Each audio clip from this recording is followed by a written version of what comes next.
Good morning, good morning. We're back on trail. Just left Rockfish Gap. I don't know if you can see this, but we're heading toward a wildfire that popped up last night. I think we're gonna be okay. There is some rain coming. Did our white blaze surrender. It's just Mary and I again. Doc is a day or so ahead of us, which is good. I'm sure we'll cross paths again.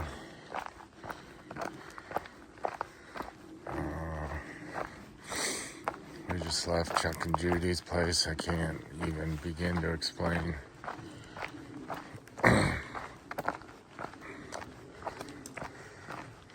how profoundly kind they are in opening their house to us for the last couple days. We took 2 zeros in a row. I bought some new shoes. I sent some stuff home, or we sent some stuff home. We did a resupply and sent a resupply box down the line. And then another group of trail angels about 20 miles south of here. They're going to help us with that. And anyway, I noticed the videos are out of order already. I don't know how that keeps happening, but it does. Got a nice little water supply here. Looks like the water is plentiful here. We're basically heading towards the 3 ridges and the Priest, which will be our largest, highest mountain yet, at about 4,000 feet.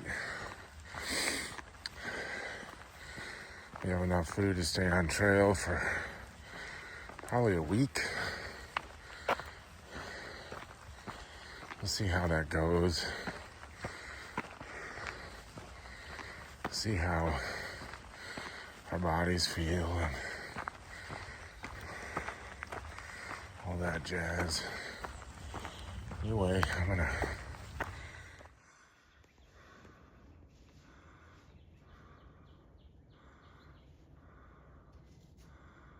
fire.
Pretty nice view down there.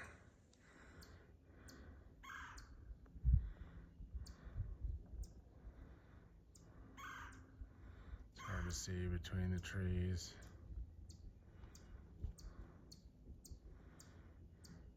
You don't really see the smoke right now. I think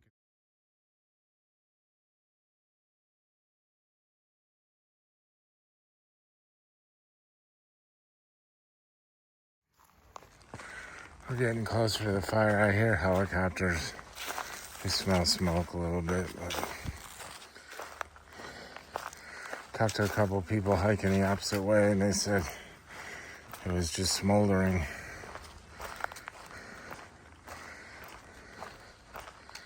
But there seems to be a lot of smoke for smoldering. Probably no more this afternoon. Looks like we're going up this guy next, and it looks pretty large.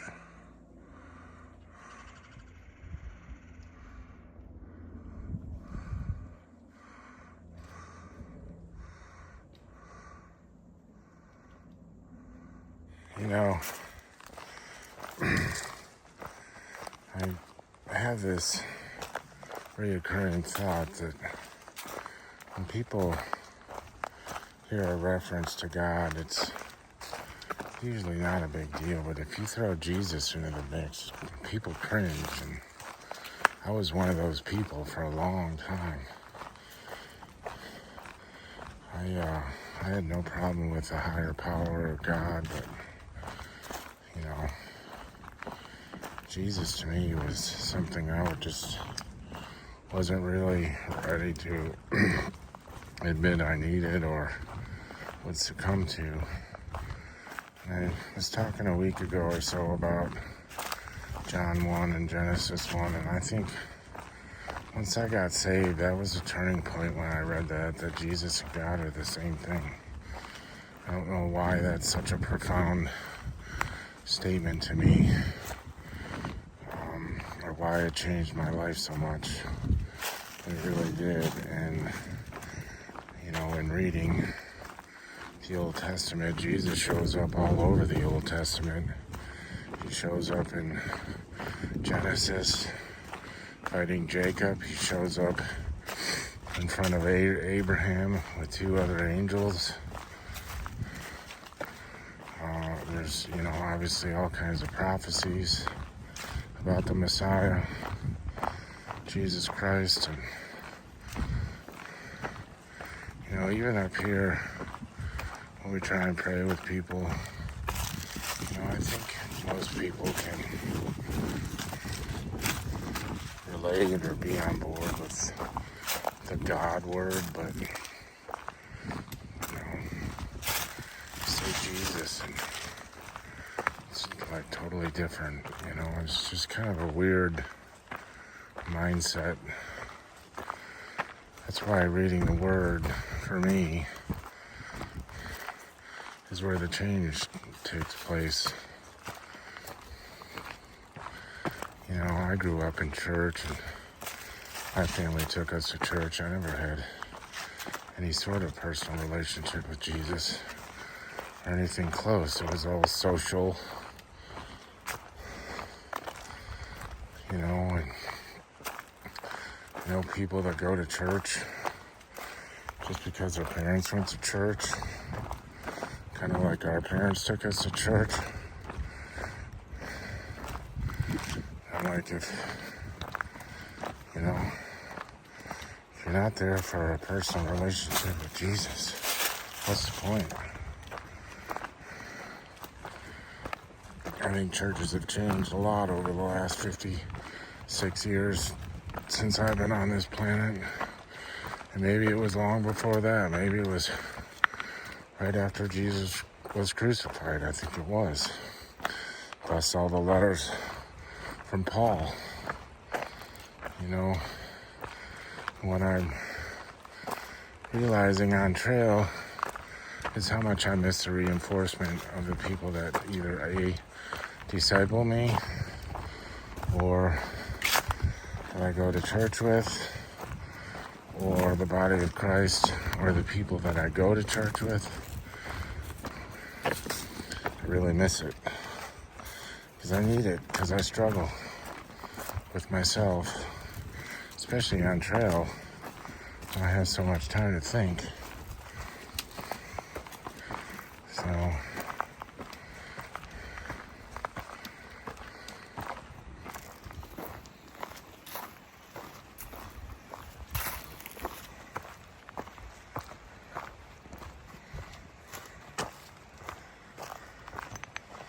I There's the James Malden shelter. I think we're gonna eat some lunch here. Check out this gorgeous stream I've been listening to for the last 20 minutes.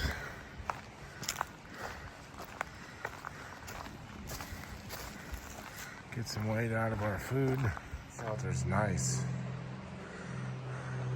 It's got a really nice loft. It's even got windows in it. It's got a deck with a picnic table. This is deluxe.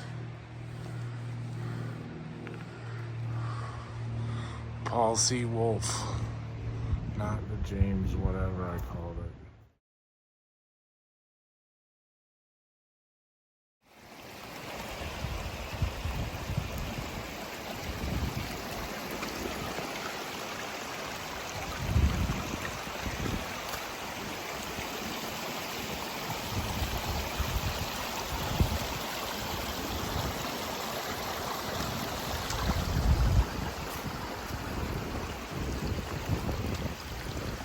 I got a pickle here.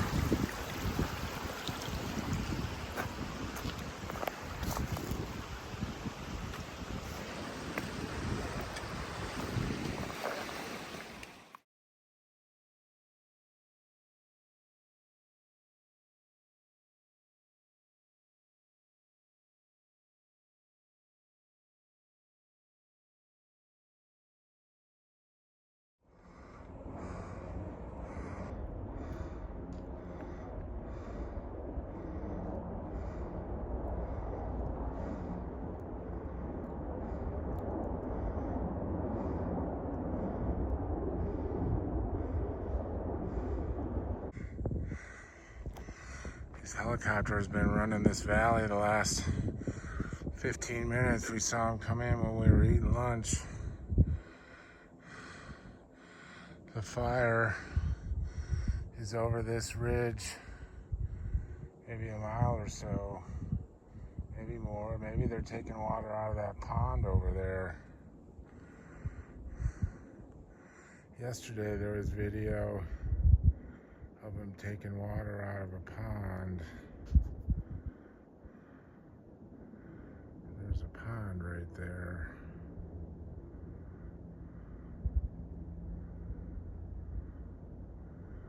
I hear him, I don't see him. What campsite are we going to?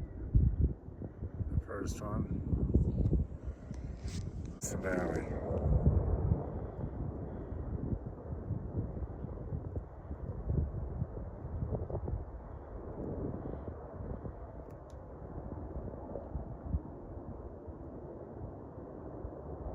Where are you, dude? See him?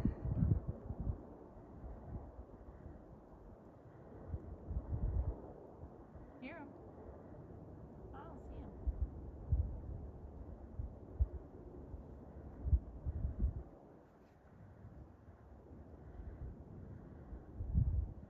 He's at that pond.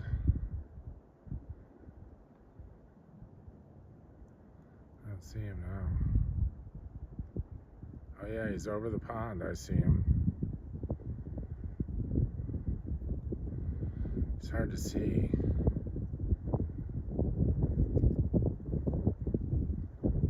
Right.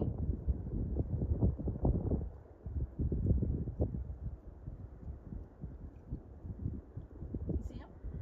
Yep. Off he goes. Is he heading this way?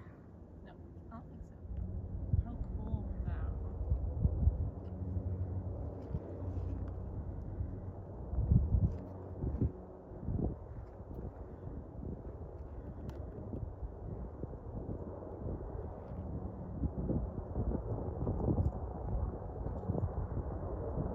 Yeah, I got him in the camera. Really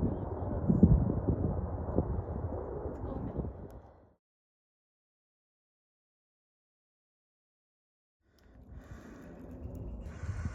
There's the fire right there. Looks like it's pretty close. I don't know. Half mile, mile.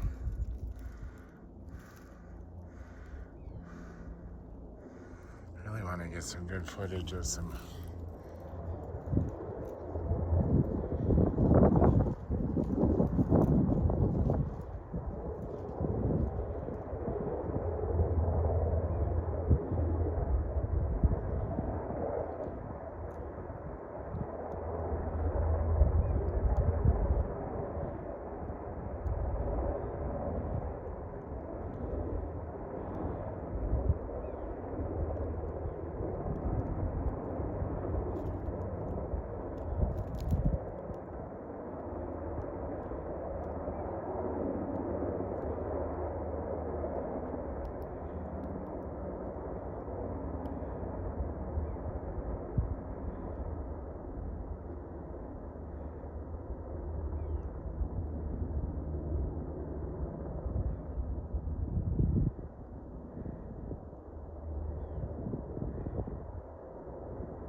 So we just got a text from the ATC saying that the section of the AT that we're on is closed. We just passed a couple of hikers. Where'd you go, you rascally rabbit?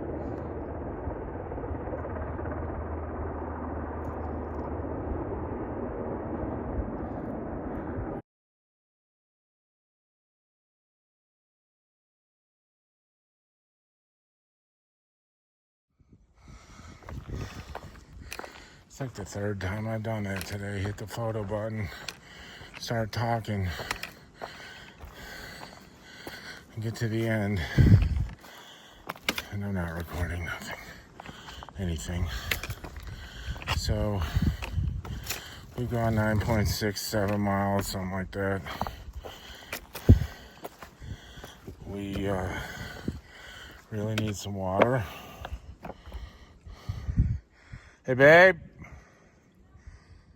Well, we made it almost to the top of whatever mountain this is.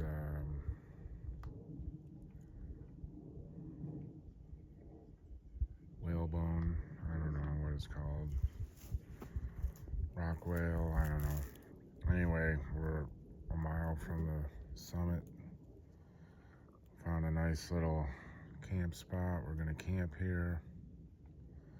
I think we're above and away from the fire and safe.